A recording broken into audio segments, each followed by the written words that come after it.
नहीं होता, क्योंकि हर बार इंटरेस्ट किस पे निकालना होता है, प्रिंसिपल पे। जबकि कंपाउंड इंटरेस्ट में क्या होता है, हर साल आपका प्रिंसिपल चेंज हो जाता है, कि आप प्रिंसिपल के साथ साथ इंटरेस्ट पे भी इंटरेस्ट लेते हो। सिंपल इंटरेस्ट में क्या होता है, सिर्फ प्रिंसिपल पे इंटरेस्ट लेना, जबकि कंपाउंड में क्या होता है, प्रिंसिपल के साथ साथ इंटरेस्ट पे भी इंटरेस्ट लेना, वो आपका होता है कंपाउंड इंटरेस्ट। तो ये थोड़ा पढ़ेंगे बाद में, पहले हम पढ़ लेते हैं सिंपल इंटरेस्ट। तो इसके अंदर कुछ हम 5 वेरिएबल्स हम यूज करेंगे, जिसमें सबसे पहले हम यूज करेंगे P, R, T, S I और अमाउंट। पी मतलब प्रिंसिपल, जिसको हिंदी में अगर पढ़ा होगा तो आपने पढ़ा होगा मूलधन। तो है क्या, रुपीज में तो होती है आपके अमाउंट जिसपे आप इंटरेस्ट पे करते हो। तो ये 4 तरीके से होते हैं मेनली। कैसा, एक जो पैसा किसी को उधार पे दिया गया हो, लेंट आउट किया गया हो। एक वो पैसा जो किसी से उधार पे बोरो किया गया, उधार पे लिया गया हो, या वो पैसा जो बैंक में डिपॉजिट किया गया हो, या वो अमाउंट जो आपसे बैंक से आपने पैसा निकाला हो, मतलब लोन लिया हो। ठीक है, तो इन्हीं पे हम किसी को इंटरेस्ट पे करते हैं या किसी को इंटरेस्ट हम लेते हैं। ठीक है, तो उसी रुपीज को, उसी पैसे को हम क्या बोल देते हैं, प्रिंसिपल। कई बार इसको सम ऑफ मनी भी लिखा जाता है।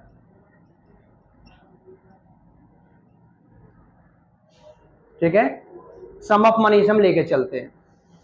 अब आपका बात आएगा आर मतलब रेट। तो आर मतलब रेट ऑफ इंटरेस्ट, मतलब ब्याज की जो दर होती है जो आपकी नॉर्मली। ठीक है, अब ये जो आपको मिलती है किस में मिलती है, आपको ये परसेंट के अंदर मिलती है। ठीक है, मान लो अगर मैंने माना कि जो रेट ऑफ परसेंट है वो मेरा 10% का है। अविष्का को भेज दो, अविष्का को भेज दो। तो मेरा जो हो जाएगा रेट कितना, मान लो अपन थोड़ी देर के लिए मान लिया भाई किसी ने मुझे 10% का रेट ऑफ इंटरेस्ट दिया, तो 10% का मतलब क्या होता है आपका, 10/100। ठीक है, 10/100 में आप जब करोगे भाई 0 से 0 कैंसिल आउट। ठीक है, यस जी, तो इसका मतलब कितना हो जाएगा आपका, ये 1/10 ये लेगा स्टार्टिंग वाले। ठीक है, अब याद रखना रेट ऑफ इंटरेस्ट में जो फ्रैक्शन वैल्यू जो आप निकालते हो, परसेंट हटता तो नीचे क्या लगाना पड़ता है आपको, 100 लगाते हो ना। कॉमन चीजों को कैंसिल आउट करते हो तो कितना बच गया, 1/10। तो याद रखना नीचे जो होता है वो ऑलवेज क्या होता है आपका, प्रिंसिपल, और ऊपर जो टर्म्स होती है वो क्या होती है आपकी, इंटरेस्ट। वो भी कितने का, सिर्फ 1 ईयर का, क्योंकि रेट आपको जो मिलता है वो एनुअली मिलता है, साल का मिलता है। तो जो फ्रैक्शन में जो न्यूमरेटर जो आएगा वो भी सिर्फ 1 ईयर का आएगा।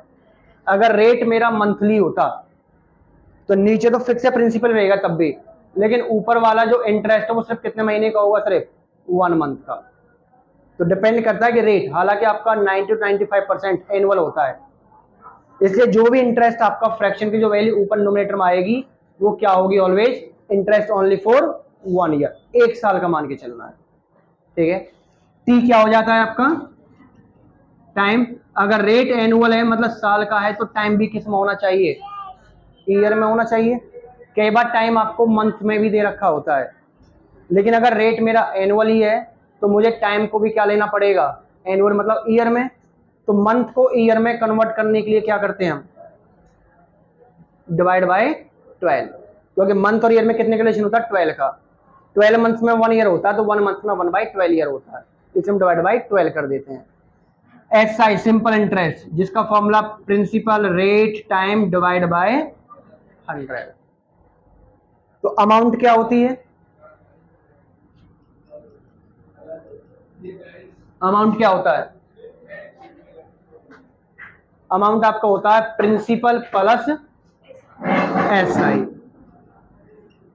मतलब कि जो पैसा आपने अगर किसी को उधार पे दिया गया था तो कुछ आपका ब्याज भी आपका बना होगा, तो पैसे के साथ साथ ब्याज को मिलाकर जो भी अमाउंट आप रिसीव करोगे किसी से वो क्या कहलाएगी, मेरी अमाउंट, जिसको हिंदी में मिश्र धन हम बोल देते थे। ठीक है। अब इसी में एक फॉर्मूला भी बन सकता है अमाउंट का, क्योंकि मैं एस आई के प्लेस पे लिख सकता हूं principal rate time divide by, कुछ चीज कॉमन है दोनों में, पी कॉमन है, तो अंदर क्या बचेगा 1 plus R T divide by, तो ये मेरा फॉर्मूला किसका बन जाएगा अमाउंट का। वो अमाउंट जो आप किसी को या तो पूरा पे करोगे विद इंटरेस्ट या किसी से रिसीव करोगे विद इंटरेस्ट प्रिंसिपल के साथ साथ। तो टोटल यही 5 टर्म्स हैं जो पूरे आप सिंपल इंटरेस्ट में आप यूज करोगे। ठीक है, क्वेश्चंस आपके इन दोनों फॉर्मूले से बन जाएंगे और कुछ क्वेश्चंस आपके शॉर्ट में रेट के थ्रू बन जाएंगे। ठीक है, तो एक क्वेश्चन आपको मैं करा के चला हूं पहले, जिसमें आप चाहो तो सिंपल बेसिक, आप चाहो तो फॉर्मूला यूज कर सकते हो और चाहो तो आप रेट वाली टर्म्स भी यूज कर सकते हो। तो यहां तक ये पांचों टर्म्स क्लियर है। कौन सा क्या होता है प्रिंसिपल, मतलब कि वो पैसा जो किसी को उधार दिया गया हो, लिया गया हो, बैंक में डिपॉजिट किया गया हो या लोन लिया गया हो, क्योंकि इन्हीं रुपीज पे हम किसी को इंटरेस्ट पे करते हैं या इंटरेस्ट लेते हैं। आर आपका रेट ऑफ इंटरेस्ट जो आपको परसेंट में मिल जाएगा, टाइम आपका ईयर्स में आपका चलने वाला है, सिंपल इंटरेस्ट का formula principal into rate into time divide by 100, और अमाउंट आपका प्रिंसिपल प्लस इंटरेस्ट। यहां तक कोई डाउट तो नहीं? लिखो फर्स्ट क्वेश्चन लिखो।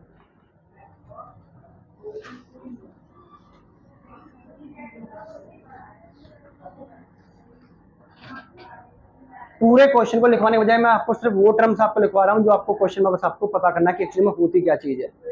मान लो मैंने कहा कि मेरे पास क्वेश्चन में जो रेट है वो 16/2/3%।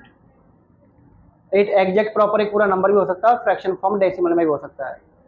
टाइम कितना ले लेते हैं थोड़ी देर साल के लिए हम 3 ईयर्स। ठीक है, अब मुझे क्वेश्चन में या तो प्रिंसिपल दिया गया हो, साथ में इंटरेस्ट की वैल्यू बताई गई हो, अमाउंट की वैल्यू बताई गई हो, तो इनमें से कुछ एक टर्म तो आपको बता के चलेगा। तो आप क्या टर्म लेके चलना चाहोगे? प्रिंसिपल की वैल्यू, एसआई की वैल्यू, अमाउंट की वैल्यू, क्या लेना चाहोगे आप? प्रिंसिपल कितना?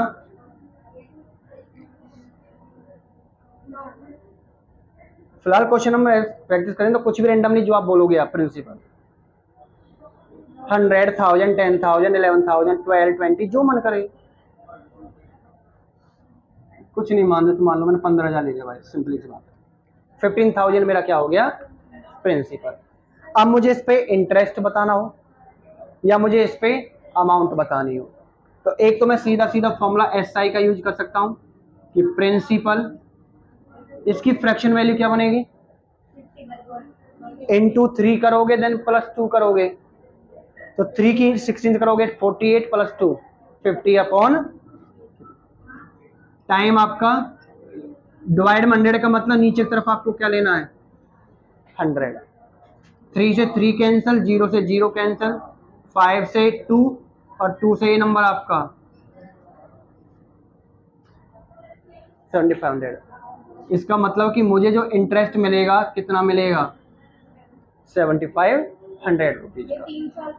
ये 3 साल का इंटरेस्ट है। अगर मुझे इसी में से 1 ईयर का बताना हो तो simple interest every year same होता है। अगर 3 ईयर्स में 7500 है तो 1 ईयर का निकाल लो डिवाइड बाई 3, 2500 आएगा।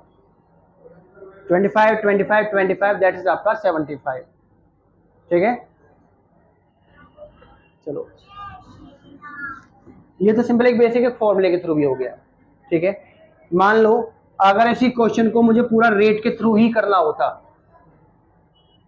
तो रेट को आपको करना क्या होता है कि जो फ्रैक्शन की जो परसेंट की जो वैल्यू है उसको मुझे फ्रैक्शन में कन्वर्ट करना होता है। इसको जब मैंने लिखा तो कितना बना था ये, लेकिन मैंने परसेंट नहीं हटाया था। यहाँ पे परसेंट नहीं लिखना क्योंकि डिवाइड 100 ऑलरेडी आप लेके चल रहे थे। यहाँ पे जब परसेंट हटाया जाएगा तो डिवाइड में साथ में क्या आएगा, तो सॉल्व करके कितना बचेगा। ये एग्जैक्ट प्रिंसिपल तो नहीं है ना, ही एग्जैक्ट इंटरेस्ट है, तो कॉमन चीज दोनों में कुछ कैंसिल की गई होगी। जैसे मैंने काट रखा है देन किसी ना किसी नंबर से 50 से काट रखा है, तो कुछ ना कुछ तो नंबर यहाँ रहा होगा जो हमें नहीं पता होता, तो उसको मैं थोड़ी देर के लिए कितना जूम कर सकता हूँ x।